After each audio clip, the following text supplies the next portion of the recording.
Welcome to Redirect Immigration Law and Perspectives, a weekly dive into the world of immigration law and its human consequences. I am your host, Stephen Robbins, joined shortly by co-host and fellow immigration attorney Matthew Archambault. This week, we're also joined by Matt Cameron, our new Paul Schaefer. He's going to play our outro, and maybe we'll bring him on full time, laugh at our jokes, etc., etc. This week, we wanted to talk a little bit more about the Ron DeSantis Martha's Vineyard stunt and debacle. And also at the end, we had a conversation with Matt about how the politics are interesting, they're important, they're critical to understand. But we also want to, after this week, to try and shed a little bit more light on that part of the story, because at the end of the day, people should not be used as pawns. And the best way I think that we can get people to see the humanity of the folks that we're talking about is not by going through blow by blow the sort of inner workings of Republican pranks, but by telling actual stories. And so we're going to try and do that moving forward. We're looking to talk to some experts from El Salvador, Venezuela, Guatemala, Mexico, Honduras, etc., and in a hope to better understand the people and the circumstances in our own global neighborhood. And I think if we can do that, then we can do a better job of getting people to see the humanity in these types of situations. So I look forward to doing that. And if you have any recommendations for guests or that sort of a thing or topics, let us know. We're happy to hear them. And in the meantime, enjoy this conversation with our good friend, Matt Cameron.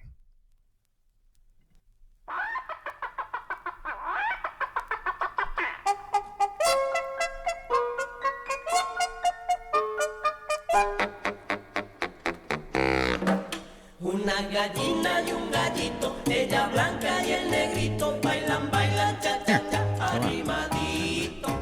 El gallito se Hi. cansó, pica si se... You're still real quiet, but I think we can fix it in post, as they say. I just feel like you should have played us an intro. You got a keyboard, you got a whole Paul Schaefer vibe, and I can be your Paul Schaefer. I just need a little advance notice, Gotta get some. This is a great idea. Yeah. Because the thing is, if I turn on the keyboard right now, it's going to default to putting the speaker through, so you'll be coming through. It's going to get all confusing. It's going to get all confusing. Well, I'll be playing behind you. Figure that out, and then play us some songs, laugh obnoxiously loud at our jokes, and then we'll be good. I can do that. Now, guys, we were going to talk about, as Matthew calls it, Martha's Vineyard.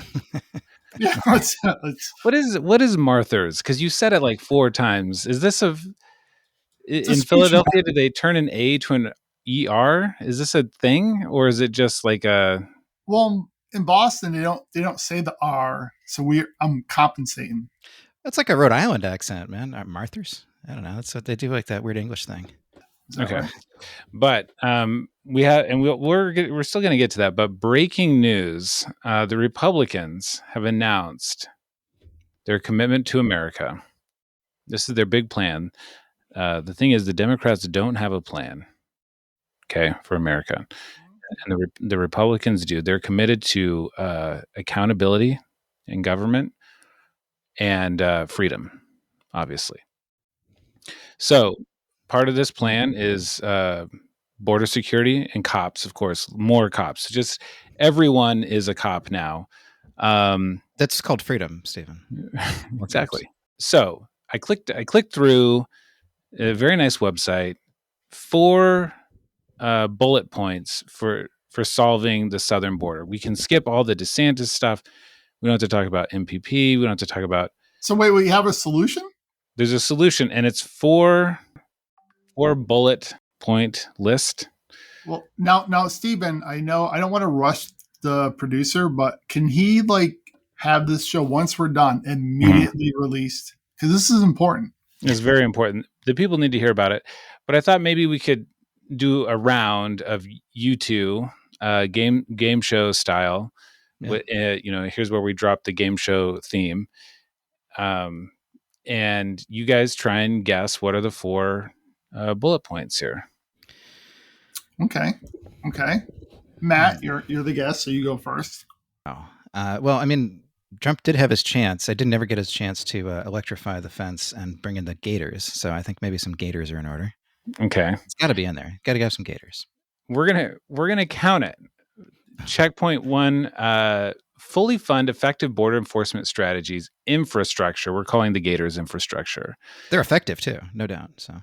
And advanced technology, electrified, to Sure. prevent illegal crossings and trafficking by cartels. So, okay, I have reform Matthew, our asylum laws. Reform the asylum laws.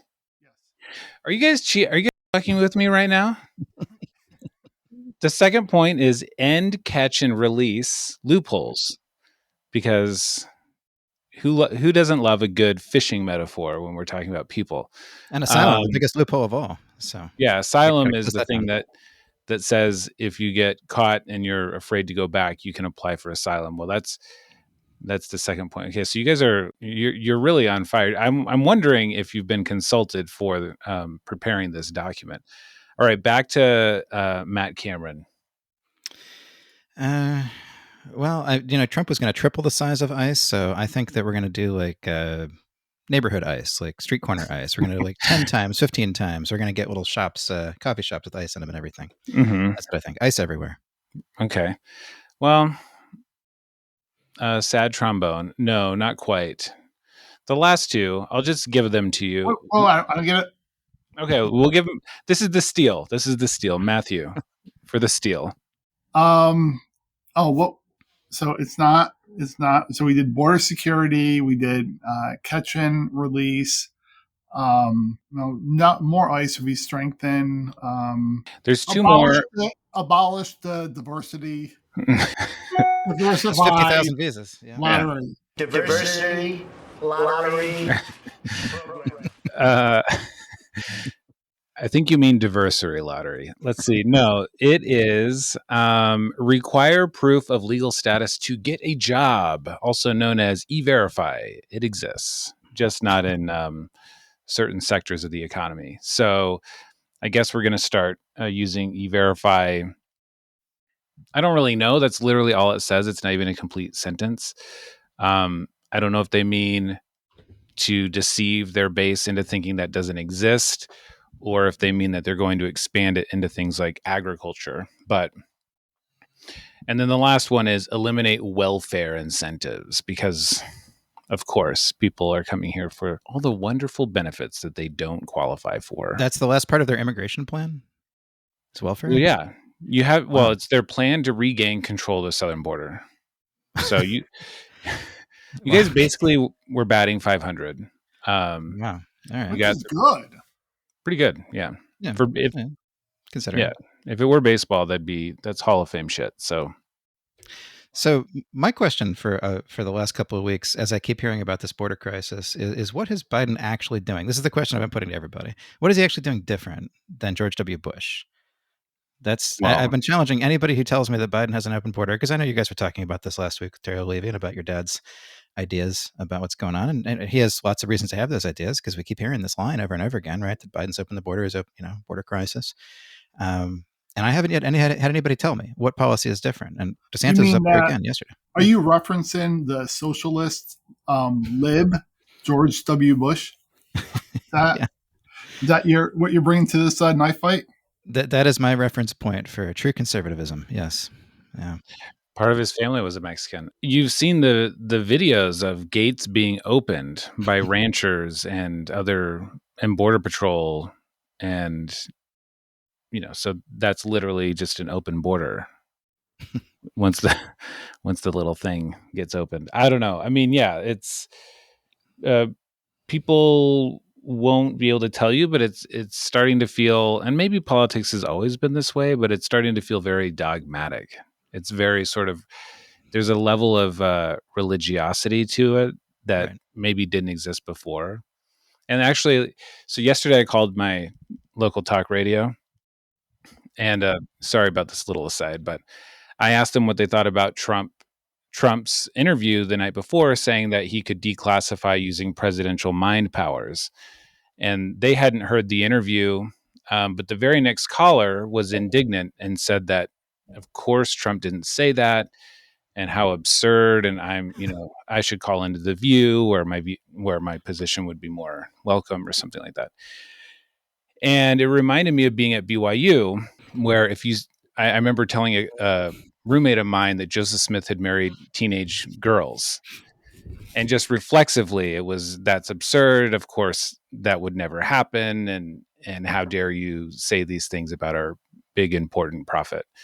And it is true. It happens to be true. But when you're in that sort of dogmatic world, anything that could be construed as a criticism is, you develop the muscle reflex to automatically reject it.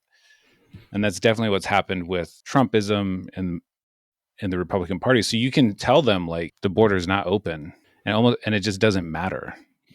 Yeah, I mean, take it from me, a guy who wants it to be open, right? Like, I mean, I'm telling you, it's not. Sorry, go ahead. To be fair, though, we do get that same reflex when we talk about how bad shit is under Biden, right? From people on our side, so to speak. But yeah, so, Sure. But the Republicans. I mean, so Matt, are you okay? I mean, because last week you got owned, baby, owned, motherfucker, owned. Every cell in my body is feeling it. It's a hard day. It's a hard time. We didn't have Venezuelans here. I don't know if you're aware of that. We just didn't have a single Venezuelan before Ron DeSantis sent 48 of them. So we're still dealing with that. Yeah. I mean, is Duncan ready for? Has Duncan been able to prepare? Duncan's going to be selling empanadas before you know it. So let's get into this a little bit, and I think as an intro, the other day, also on talk radio, a caller called in right after this stunt and said that they were talking about how Governor Newsom had challenged DeSantis to a debate, and the caller said that he heard DeSantis say that Newsom probably has brain damage from all the gel in his hair. And the caller was telling the story because to him, it was the funniest joke that he'd ever heard. It was so hilarious. And the hosts could not stop laughing. Like, they were convulsing at how funny this joke is. I mean, that is. And it literally doesn't make any sense. Like it. And this is like a theme on especially my local talk radio, but I think in the right in general, just like, I don't know, they need to take a class on joke structure or something. But I think it does sort of illustrate the type of thinking behind this whole Martha's Vineyard stunt. This idea that like somehow in their brain, this seemed like it was going to be a tremendous own. And it does seem like we can track the idea back to friend of the show, Tucker Carlson. I'm going to play this clip real quick. This is from July. Joe Biden took 70% of the vote on that small Massachusetts island. Over the past 4 years, according to FEC data, 92% of all donations from its biggest town, Edgartown, Massachusetts, went to the Democratic Party. So you probably imagine Edgartown is pretty diverse. I mean, the Obamas live on the island, right? No. In fact, we checked at last count, Edgartown is 95.7% white. What century is this? Paradise for Tucker Carlson. 2019, Exactly. only 3% of all people, all residents in Edgartown were born outside of this country. So do the math. That's 17 people total. That's effectively zero diversity, which means zero strength. They are begging for more diversity. Why not send migrants there in huge numbers? Let's start with 300,000 and move up from there. As the island gets stronger, more. All right. So Matt, what do you think about this? What do you think about that idea?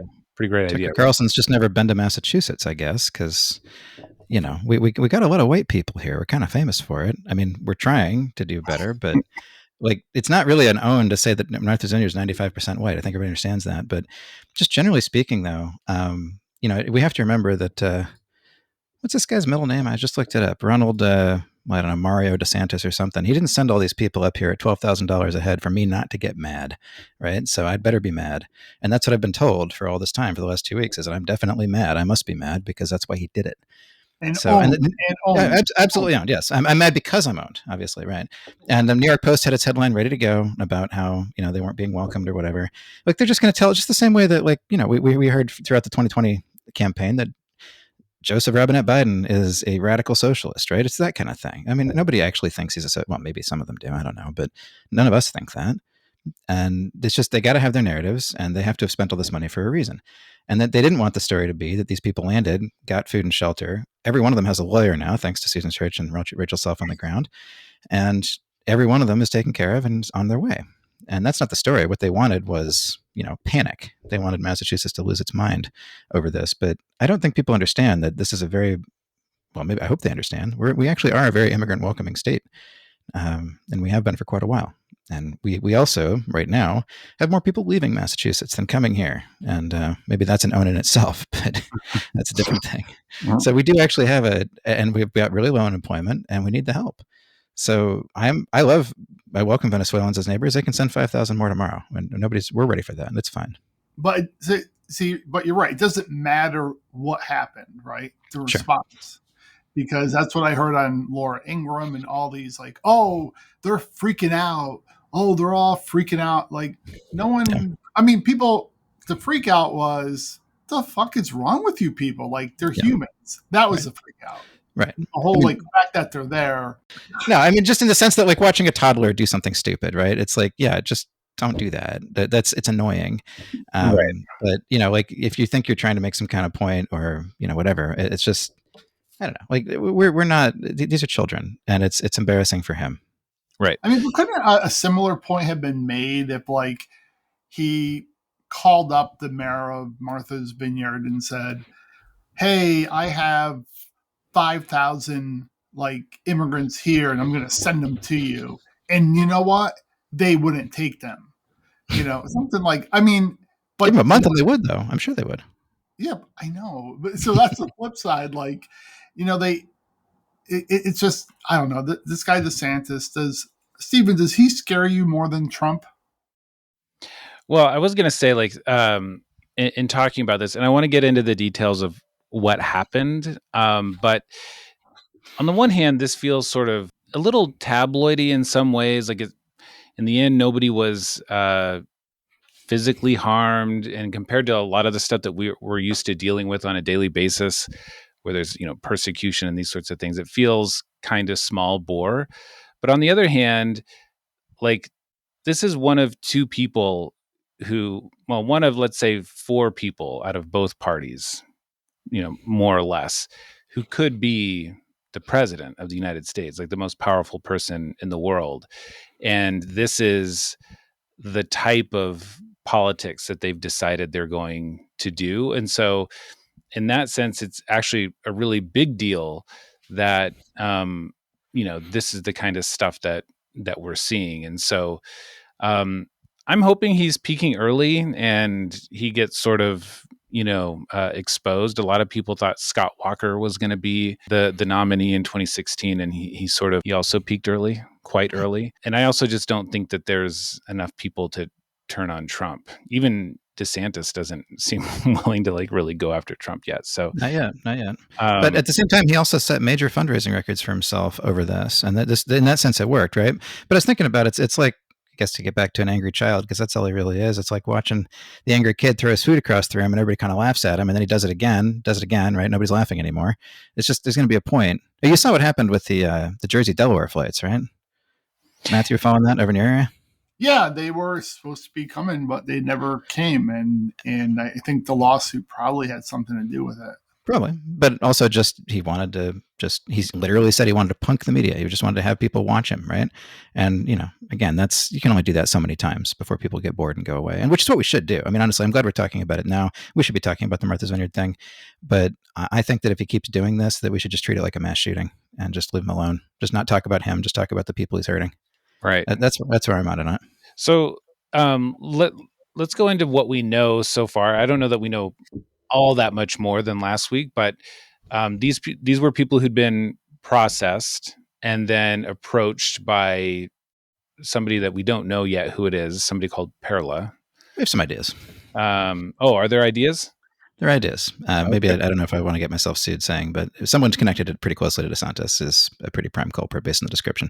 Now, is Texas and Florida? I just want to get that. This is Texas, Florida, right? Like it's a city in Florida? West Panhandle, I think. Yeah, pretty far west. Yeah. It's not. It's a totally different state. So this would be like if Jay Inslee decided he was going to, I don't know, go pick up Canadians in Montana. No one know who's Jay Inslee is. Jay Inslee, the wonderful governor of the state of Washington. So, and so there was some sort of, these are people who've been processed, paroled, and then they were induced into staying in hotels, essentially. Is that right? Right. And made to sign waivers saying that they'd be going to a sanctuary state. Waivers are actually completely different in English and Spanish. I don't know if you've seen the wording on those. The Spanish version doesn't actually mention where you're going. And they were basically told, sign these, get a $10 get a $10 McDonald's gift card. Sign these things and we'll have you on your way. And I majored in Spanish translation and interpretation. That's my undergrad degree. And I'll tell you that in general, you want the Spanish and the English to match and not to be totally different. Really? Yeah. So that's a professional opinion. Well, I mean, right? but Yes. why? Well, that's kind of how it works. We'll do another show on that. Yeah, we'll do But another show. what if you want the people who speak Spanish to believe it's something different from what they're actually signing? Oh, in that case, they did it perfectly. I think we got it. And so maybe it's worth getting into a little bit the work permit aspect of this. Getting a work permit, first of all, when you guys meet with asylum seekers, I'm assuming maybe a couple a week, or I don't know how many consultations you're doing, but several a week. When you're done with your spiel, what's like the first thing they ask about? The work permit. That's why I put it in the middle of my spiel. That's why. Okay. Right. For me, it's how can I listen to redirect? Right. Okay. Once they're done with fawning over your celebrity and asking for autographs, the work permit. Annoying, but yeah.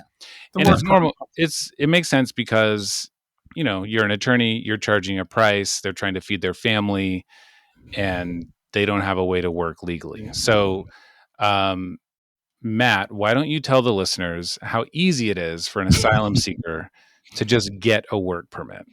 The very short version, I don't know how much you guys have talked about the clock on this. I don't want to go into extreme detail on the clock. It's pretty annoying, but there is a 150-day asylum clock. And at the point at which you file your application for asylum with the immigration court, 150 days later, you have the right to apply for a work permit. And then maybe who knows how much longer you're actually going to get your card. And that's it. So you're not getting handed anything on your way in. Right. And the 150 days don't start once you're paroled. They start once the application is filed. And most people try and get, or would like to get, an attorney to help them with the English only application, where one copy has to be filed with the court and another copy with the government. And so, and if your case isn't in the court system yet, there's no way to file it in the court. And so, it'd be one thing if there was a 150-day wait from the date of entry. That would be sort of bad enough.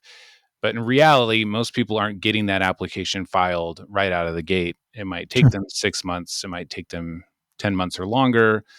And that's when the clock starts. And there's an added sort of level of complexity where the judge can stop the clock if you don't take the first available date. Yep. And so anyways, people need to sort of understand the lure of somebody coming along, seeming semi-official, and saying, not only do I have work, I've got work authorization, et cetera, et cetera. That's Well, they promised them expedited work permits. I don't know. It's some magical non-150-day system that we don't know about, I guess. Right. But that would be a very, very big deal. If you heard that, and maybe you're planning on going to see your cousin or to stay with your cousin in Delaware or something, but you hear this, your ears perk up and you're listening for sure. Well, and don't forget about the brochure as well, which I really do want to talk about, because we're talking about the governor's office, and they as much as admitted this to a friendly news source. The governor's office mocked up this entire fake brochure. They put a fake Massachusetts flag on it, and I just want to say very clearly that our flag sucks. Or the Massachusetts state flag is really bad. It's got like this Algonquin dude on it. It's really offensive, and I hate looking at it. And the governor, actually, our Republican governor, actually ordered that we get a new flag. So they've gone ahead and given us a new flag on this brochure, which we appreciate. Nice. And yeah, no, it's a nice touch. I guess they didn't want to offend any Native Americans on their brochure. That was top of mind. Yeah, absolutely. But the point is that the brochure is full of refugee resettlement benefit information, which, as we all know, it does not apply to people who just got here and are seeking asylum. It does specifically for people being resettled as refugees, as the name might suggest. So that's a really important part of it too, is that on top of the oral inducements, this woman's going around and making all these promises to them in conversation. I've handed a piece of paper that says refugee resettlement, and you assume, well, I'm a refugee. I'm coming from a bad situation. I'm applying for asylum. That must be the same thing. We throw that word around for all kinds of other stuff, right? So I think that's a really important piece of it. And there's been a lot of debate about what this brochure means and how important it is, but I think it's critical. And I think it's evidence potentially of a crime. Right. Yeah. People should understand, like, if this is confusing to you, the people going through the process are given even less information. I mean, we hear all the time, I'm from people who've been paroled, I'm here on political asylum, or I won political asylum. And I've had to tell people before, like, your case is really not even started yet. Like you're not even scheduled for your first hearing, but they're under the impression that they've won, that all they need to do is go to the green card store and pick up their green card or whatever. And so they're given very, very little information, which makes it very easy to, if you get a full color pamphlet with the fake flag of Massachusetts, then yeah, it's easy to fall for something like that. So one of my favorite parts of this whole episode is the fact that the Florida governor sent a plane to Texas with Florida state funds that are dedicated to, I think, getting migrants out of Texas. But he sends it to Texas to pick up a plane load of individuals. They stop in, I think, Florida and North Carolina, then end up in Massachusetts. And they asked him, they're like, well, wait a minute. They weren't even in Florida. And he's like, yeah, but the problem is like they don't come to Florida en masse. They come in onesies and twosies. Mm-hmm. And so they trickle in. And so I think he was trying to say these people would have ended up in Florida anyways. Well, should we listen to it real quick? Because I do want to break this down. The onesies and the twosies. The problem is we're not seeing mass movements of them into Florida. So you end up with a car with maybe two. And if we know that that's illegal and there's someone that's kind of smuggling, then committing crime, then you can do arrest. There have been drug seizures. Okay, right out of the bat, he's somehow conflating like drug trafficking and crimes with whatever it is that they did in Texas, picking up asylum seekers, right? So the implication is sort of like, yeah, we picked up 50 drug dealing Venezuelans in Texas and shipped them to Massachusetts for some reason. It's a Harvard Law graduate. I assume that he's just smarter than we are. We're missing something here. Right. But that's not effective enough to stop the mass migration, but it's just coming in onesie twosies. Okay.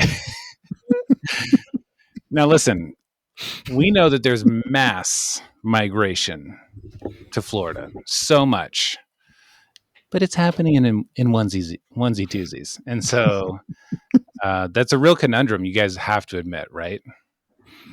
Yeah, because you can't like send them like one or two people in a plane. So you have really to inefficient. Kind of get them all rounded up. And we've had people on the border for last summer. We've done a lot of intelligence and Okay. Is it normal for the state of Florida to be doing intelligence on the southern border with Texas? Is it normal for the state of Florida to do intelligence? I guess that's really, let's start there. Sorry, it's an easy one. It's right there. Right. Everyone down there will say between a third and 40% of the people coming across are seeking to end up in Florida. And so, is that true? Or is that totally made up? It seems like it could be true. 1/3 to 1. Yeah, no, it seems like if you, and that's all you really need. It just seems to be true. That could be true of the Venezuelans. I can't believe that's true of the general population crossing the border. There's a lot of Venezuelans in Florida, certainly. Right. Venezuelans and Cubans, sure. Okay, but it's a big country and people are going all over the place. It's hard to imagine that up to 40% want to reload. And also, like, how they sent intelligence down. What does this mean? Some state patrol guy went down there and did a survey. Like, Went undercover. Yeah. Matt Gaetz. Yeah. Matt Gaetz. Okay. We have to go and figure out, okay, who are those people likely to be? And if you can do it at the source and divert to sanctuary jurisdictions, the chance they end up in Florida is much less. All right. So the idea is a third of border crossers want to come to Florida. So we're gonna go to Texas and divert 48 of them. This is obviously like an ex post facto explanation of just like a dumb prank, right? Are you saying that's not a good plan? I mean, it seems pretty simple to me. Yeah. Well, also, I have so many questions, though, because apparently $12 million of Florida taxpayer money was set aside to remove people from Florida, which is, if they're these people with notices to appear, that's just kidnapping at that point. Right. Because they are not in any way, and also just like generally speaking, are you going to just grab undocumented people off the street and remove them? I have so many questions about the money was supposed to be used for, but it was very clear in the text of the bill that it was supposed to be used to remove people from this state, Florida, the one that they were in. Which I think it was the theory was why they stopped through Florida, just to have just to touch grass in Florida apparently and move on, so they could say there was a connection. But this is like the Minority Report. Like you can't remove them from. You can't wait till they're in Florida, because at that point it's too late. So you've got to divine where people might be going. Go to the source. And I did a quick calculation. Okay, here we go. From San Antonio to Jacksonville, Florida, it's 1,066 miles. From Martha's Vineyard to Jacksonville, Florida, it's 1,198 miles. And about 40 years back, yeah.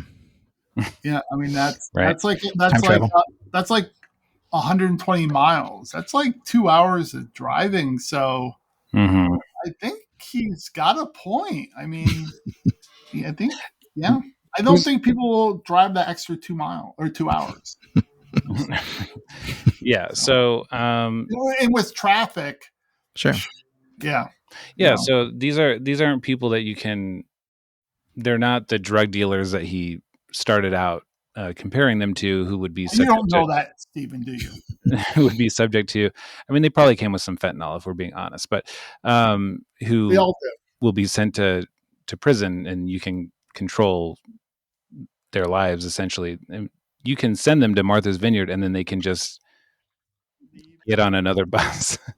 So, I mean, all around, it seems like an extraordinary waste of time. But again, getting back to the Tucker thing, the whole thing is just, wouldn't it be hilarious if we showed that Democrats are hypocrites? Because they say diversity is strength.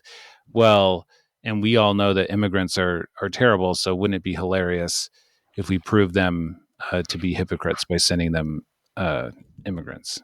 Then just say, we'll just say they were, no matter what happens, we'll just say that they didn't like it. Yeah. That's it. And fundraising achieved, right? And it worked. If you're trying to raise some money, that's what happened on Florida taxpayers' dime. Are you guys worried at all that this,